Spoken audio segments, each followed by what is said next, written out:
Ladies and gentlemen, the story you are about to see is true. The names have been changed to protect the innocent.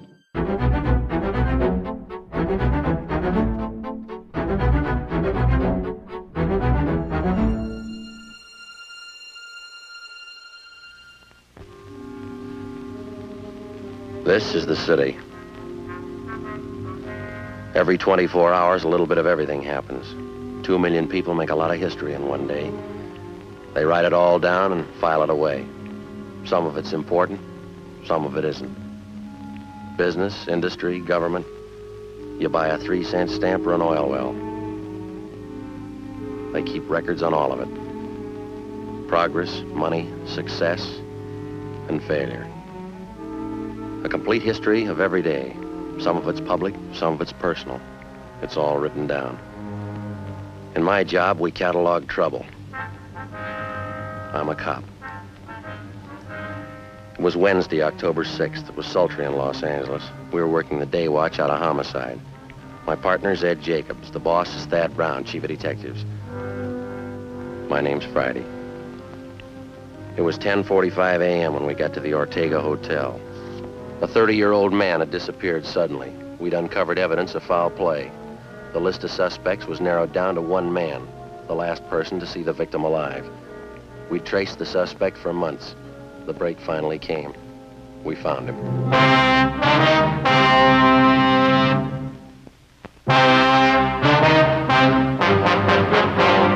Taking his time, isn't he? Yeah, you want to try it again? Yeah, all right. Yeah? Police officers, your name Henry Ross? Get it, Ed. Watch it, Ed.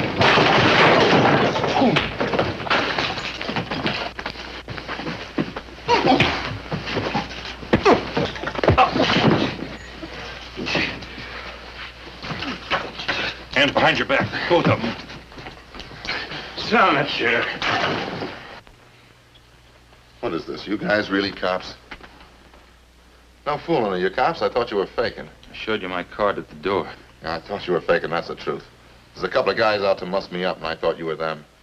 Your name Henry Ross? Sure, that's right. No, I thought you were one of those mooches I had a fight with in the bar the other night.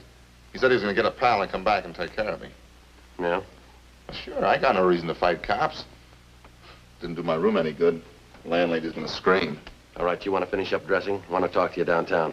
What's it about, officer? Missing person. We'll brief you when we get downtown. All right with me. Would you take these cuffs off, please? Kind of hard to dress with them. All right. Bend over. I don't know why you have to slap cuffs on me. I didn't know you were cops. Mind if we check through your things, Ross? Huh? Why? Mind? Oh, go ahead if you want. I got nothing to hide. If you spoke up at the door, there wouldn't have been this fight. I thought you were that mooch in the bar and his friend. Thought you were looking for trouble. All right, mister. You about ready to go? Oh, I'd like to brush my teeth first, if you don't mind. Got a mouthful of cotton this morning. Where do you keep your toothbrush? Well, over here, I'll get it. Never mind. All right.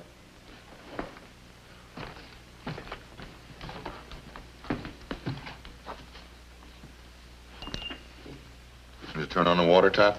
You can make out. Nothing, Joe. Pretty clean. Of course I'm clean. I want some toothpaste. What'd you expect? Anybody can make a mistake. I didn't know you were cops. Henry Ellsworth Ross. That's your full name? Hmm? Yeah, that's right. Hardly ever use the L's word. Lousy name, huh? Well, what's the picture of all this, officer? We told you. Missing person. I'd like to talk to you about it. Don't think I can help you. Nobody I know's missing. How about Paul Davis?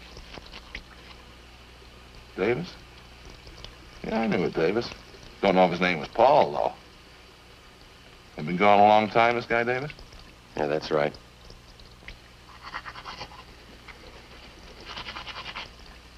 Was something wrong, you think? Yeah, we figure murder.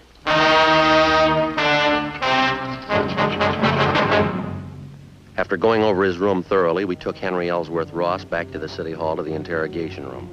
He was a longshoreman by trade. Among his friends and acquaintances, he was known as a heavy drinker and a man with a violent temper. Ed and I questioned him for half an hour. We got nowhere. I'll tell you the truth. I just don't know what you're getting at. I think I knew a guy named Davis, and that's about as far as it goes. You sure that's all you have to tell us? Of course I'm sure.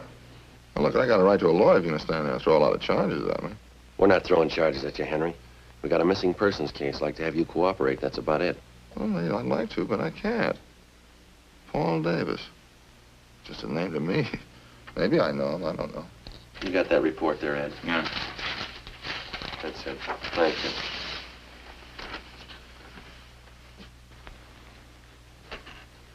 According to his wife, Paul Davis left Los Angeles by auto a little over 4 months ago. He was driving up to Oakdale, California to take a job with the dairy company. He never got there. He's been missing ever since. And what's the pitch? Well, all we've been able to find is Davis's car. 36 Ford Coupe. 7 Tom 7972. Was sold a month ago up in Lodi, California, but Davis didn't sell it. A man by the name of Carter signed the pink slip at the time of sale. Henry Carter. Sorry, it doesn't mean anything to me. Well, this Carter made it look like Paul Davis had signed the Ford over to him.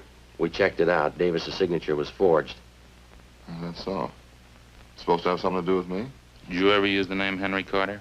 Of course not. Ross, that's the only name I go by. You never had your name changed? No. You never used an alias? I told you no. Wonder if you'd mind taking a look at this here. What's it got to do with me? That's the pink slip to Paul Davis's car, Henry. Now, these signatures on the back, transfer of ownership, you recognize either one of them? Paul Davis and Henry H. Carter. Well, just names to me. Well, am I supposed to recognize something? Should, yeah. Why? The signatures, they're both in your handwriting. How about it, Henry? How about what? I don't know what you're talking about. You trying to give me the treatment? What's it all about? We're trying to locate Paul Davis. I'm not even sure I know the guy. Now, look, I think you better level, Henry. Our handwriting man checked both the signatures. It's your writing. Well, maybe better get a new handwriting, man. I never saw that slip, and I never wrote those signatures. Anybody can copy handwriting. I got something else for you here. I'd like to have you check it over, Ross, see if you can identify it. What is it? It's a letter. Take a look at it. Mean anything to you? No, nothing. Hope you're not going to tell me that's my handwriting. That's what the report says. That's crazy. I never wrote like that in my life. All the writing characteristics match up, same as the signatures on the pink slip. All right, maybe they are the same. I didn't write one, though. I never wrote like that in my life. Look here, I'll show you. No, that's all right, Henry. Ed, you want to pull a package from R&I? Yeah, okay. I don't sabe one bit of this, Sergeant. How about laying it out for me, huh? You can see the name there at the bottom of the letter. Now, it's signed Henry Carter, same as the pink slip. That doesn't mean anything to me. That letter was sent to the wife of Paul Davis about 9 weeks ago. That says there that Davis supposedly was too busy to write his wife, so he had this Henry Carter send a letter. He also writes that Davis sold his car to Carter. Somebody trying to cover it up, huh? Yeah, we think so. We think it's Henry Carter. This guy Davis been gone 4 months? That's right. You said you thought Davis was murdered. How come? Just an idea. Oh. 8 men have disappeared from around here in the last 14 months, just like Davis. 6 more up in the San Joaquin Valley, same way. They took off alone on auto trips. Never seen again, not a trace of them. Here you go, Joe. Yeah, thanks. We've got your record here, Henry, from Baton Rouge. We sent to Sheriff Clemens for it. Look, do we have to drag all that out again? It's past. Now, just one thing we had to check out, Henry. Now, you told us that you never used an alias, is that right? Well, all right, I have. I didn't know what you were getting at. I didn't figure it was any use in dragging out dirty laundry again. I asked you if you ever used the name Henry Carter. Yeah, okay, I used it. It's a common name. A lot of Henry Carters are around. We only know one who fits your description. Well, I'm clean, you know that. Smoke, Henry? No. Joe? Thanks. Yeah, let me have one, huh? Sure.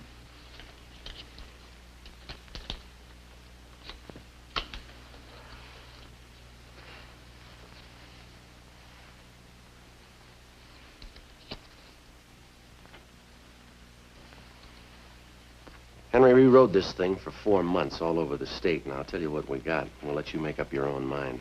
It's not my writing. On June 4th, Paul Davis left Los Angeles in his car, headed up for Oakdale. Late in the afternoon, he stopped for gas at a service station just beyond San Fernando. The attendant says a man was with Davis. You fit that man's description, Henry. Yeah? I seen monks like that in court. They get on the stand, I can't even remember their name. A couple others. You and Davis stopped for a hamburger just outside of Gorman. There's a man there. He remembers you, too. You stopped again in Bakersfield, picked up a quart of oil for the car. You and Davis had a Coke. That's the last time he was seen alive. That makes me a killer, huh? A month after that, the pink slip of Davis's car came through DMV up in Sacramento. That was for the transfer of ownership from Davis to Henry Carter, both in your handwriting. A couple of weeks later, Mrs. Davis got that letter. A month ago, Davis's car was sold to a dealer up in Lodi. Yeah? We found the dealer. Ross showed him your mugshot. He says you sold him the car. That all? No, that's just the main part. There's more. We've been on the road a lot. We followed you from here to Sacramento and back, Henry. Every stop, every detour. Took us a long time. Yeah, guess it did. What do you say, Ross? Nothing. All right. Any way you want it, Henry. Yeah, I guess you worked hard on it, huh? All over the state. That's right. Must be pretty hot up in the valley. Summertime. Dusty, huh? We made out. And I never been up in the valley in summer. Too hot for me. We got people who saw you up there. You know, what's it prove? 10 people and some handwriting samples. You can't build a case on that. You know that, don't you? We're gonna try. You think I murdered Davis? You, Sergeant? Yeah? You think I murdered those other guys, too, huh? Oh, what was it, 10 or 12 of them? We're asking about Davis. You think I killed him? Well, tell me the truth, do you?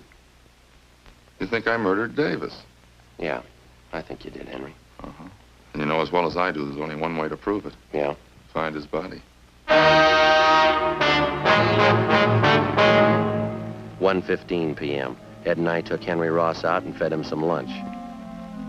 Then we took him back to the city hall to the interrogation room where we continued to question him.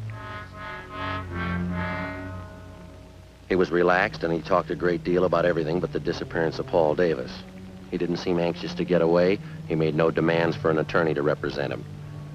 He told us about different homicide cases that he'd read up on. He asked us about the 12 men who disappeared in the past months in the same manner Paul Davis had. Was there any trace of them at all? Did we have any leads? We finally got around to asking him if he'd submit to a lie detector test. He seemed taken by the idea and agreed to it almost immediately. We made up a list of key questions. Ed called Sergeant Berger and made arrangements for the test. At 5 p.m., we took the suspect to the 3rd floor of the old city jail where Sergeant Berger gave him the polygraph test. When it was over, we brought him back to the interrogation room. The questioning continued. Ross kept talking. We let him talk. 8 p.m. He was still going strong. You remember the Wilson case back in '34, don't you, Sergeant? Woman killed her whole family. Big case. You remember it? Yeah. Pretty tragic. That a hobby of yours, Henry? Collecting murder stories? No, I just read them. I remember them. Guess I can remember every murder case in the past 15 years. That's so. Well, sure, just about all of them. I guess it's kind of a hobby. I get a big kick out of it. Joe, see you, man? Yeah.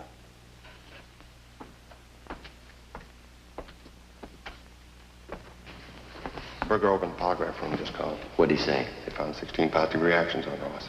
Thanks, Bates.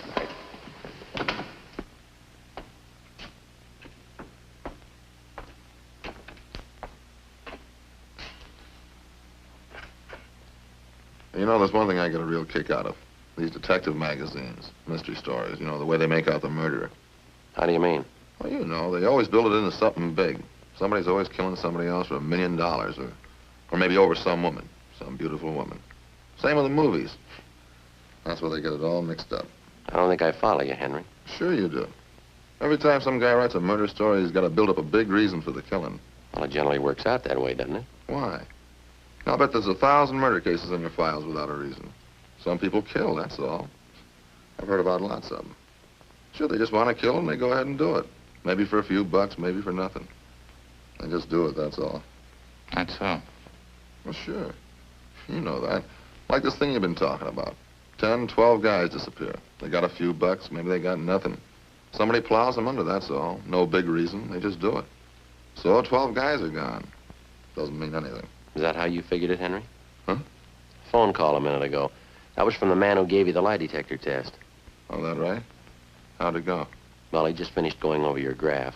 He got 16 positive reactions. Yeah? What would that mean? You lied, Henry. 16 times. Is that right? Yeah, but I told him to get a new machine. I lied all the way through. Mind telling us why? No, I don't mind. I guess I knew you'd find out. Well, let's go out and get something to eat first, huh? Hungry. We better talk a little more, Henry. Now, let's go. I'll tell you while we're eating. Bring a pencil and I'll draw you a map. A map of what? The canyon, where I buried him.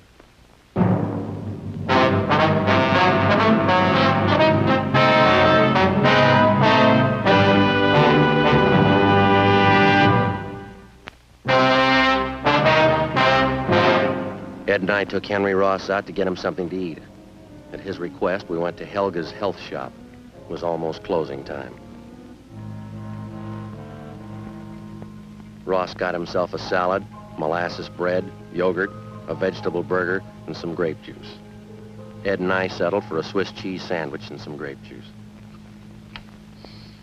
Vegetable burger and beets, huh? Sure smells great. Yeah, I can't take those beets too well. They repeat on me. Not me. I can eat anything. Salt and pepper? Yeah, thanks.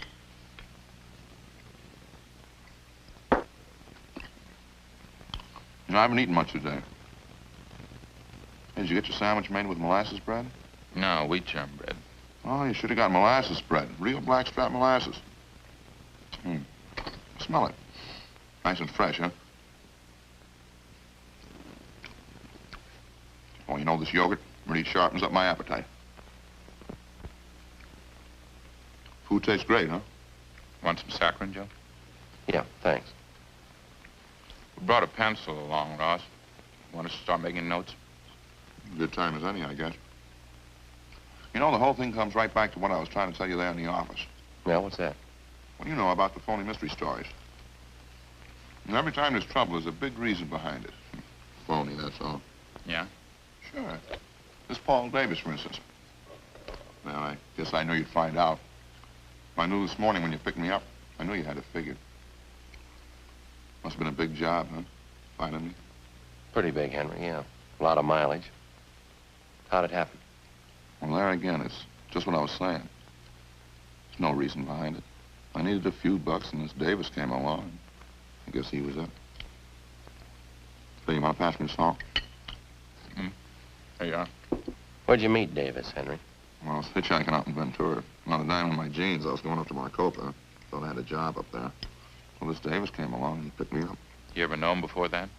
No, a stranger. Said he was going to Oakdale and be glad to give me a ride. Where? Well, I think we stopped for gas up around San Fernando, and I saw that he had a few bucks in his wallet. I guess that's when I got the idea. About what? I'm killing him. Maybe that gives you an idea what I was talking about. You don't need any big reason to kill somebody. Davis had 18 bucks. Suppose I told that to a writer. Somebody killing a guy for 18 bucks. Wouldn't make much sense, huh? You tell you to never sell. You need $1 million. Beautiful woman. Good motive. Where'd you kill him, Henry? Oh, outside of Bakersfield. Little canyon there.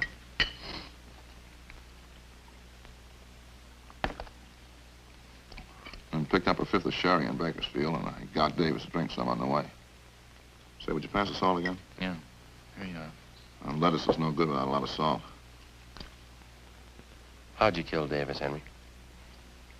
Funny thing. He drank some of the wine and got a little sleepy. That was just outside of Bakersfield, and it was dark by that time. Spotted this little canyon, and I figured it was as good a place as any. Yeah? Well, I got him to pull off the road, and we had a few more drinks, and I spotted this little shack out there, out in the middle of nowhere. Exactly where was this, Henry? Well, I can show you. Maybe 2 miles north of Bakersfield. We got to the shack and finished the wine, and then we went to sleep. Both of you? Mm-hmm. That's where the funny part comes in. Well, I guess I killed Davis, all right, but I didn't mean it. Oh, get a whiff of that, will you? I think those monks would figure out some other time to clean up except when people are eating.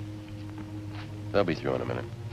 How do you mean, Henry, you didn't mean to kill him? You already told us you had the idea. Sure, I had the idea. Well, let me explain it, then. Well, we both went to sleep in this shack, Davis and me. Guess that must have been about 9 o'clock that night. Just don't know what it was. Maybe the wine, I guess, and I started having nightmares. Huh? Yeah. Now, maybe this part sounds like a story, but it's the truth. I had all these dreams. I woke up, but they were still there. What's that? All the faces. That's all I could see. The air was full of faces. I guess I was really still asleep. Yeah, go ahead. Well, I picked up a 2x4 and started swinging at them. Faces. Funny thing, I knew every one of those faces. How do you mean? People I killed. There's only a dozen of them, really, but it seemed like there were hundreds of them. All around in the air. Grabbed a 2x4 and started swinging. I was cold and I was sweating at the same time. I kept swinging. Then I saw Davis. Swung hard, kept swinging. He didn't even make a sound, eyes closed. He kept swinging in his head. When I came to, there he was, lying on the floor. Seemed to take those other faces away. They didn't bother me after I killed Davis. What'd you do with him, Henry? Oh, I pulled him outside the shack, dug a hole and buried him. Burned his clothes, took his car and money and drove off. I'll show you if you like, where I buried him, I mean. How about those other men, Ross? These faces you saw. Yeah, I wonder if I can get some more of that juice. Sure looks good. Oh, sure. Here, take mine. I haven't touched it. What about it, Ross, the other men? Well, I don't recall them too well. It's what you said in the office. 10 or 12 of them. A couple in Sacramento and the others down through the valley. Like I say, no big reason for killing any of them. Just happened that way, that's all. What'd you do with them, you remember? In general, yeah. There's one of them, though, that stands out. A guy by the name of Slattery. Some kind of salesman. A real crybaby. Where'd this happen? Only he picked me up in his car outside of Chowchilla. It was nighttime and he was feeling pretty good. I made him stop on a side road and hit him with a piece of angle iron. Cried like a baby. Buried him in the field. He was one of those faces I saw. Shows you how psychology works, huh? Yeah. What'd you do with his car? Slattery's, I mean. I drove it down to Mexico and sold it there. Guess that's what I should have done with Davis's car, huh? Those killings of yours, Henry. You got any more you want to tell us about? I told you already. 10 or 12 of them. Pretty much the same. When was the first one? Oh, maybe 18 months, 2 years ago. First one wasn't any harder than the last. Just like I was telling you before. Yeah. You know, everybody builds up murder. It's supposed to be a big thing, hard to do. All those phony stories. Might hit a guy a couple times with something. That'd be it. A real small thing. Didn't change me any. And that's why I say it's all built up. You ever been treated for any mental sickness, Ross? No, why? You ever been examined by a psychiatrist? No. After you killed these men, did it bother you at all? Oh, just that one dream. The time I was with Davis. That's about it. Sure a good meal, Sergeant. Thanks a lot. Yeah, okay. Ready? Let's go. We go back to City Hall now, huh? Yeah. You ready to give us a statement now? All right. I had an idea you'd find me. I guess I always knew you'd find me. Yeah. Well, I guess I proved my point anyway. It's all built up. What is? Well, murder, killing somebody. Those phony stories, it's all built up. It's just cheap. You got it wrong, Henry. Huh? Wait till they read you the bill. Come on, let's go.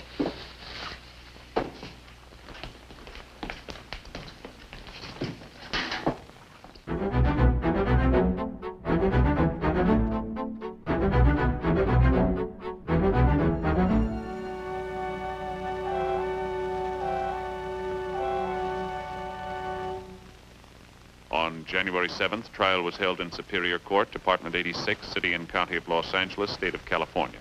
In a moment, the results of that trial.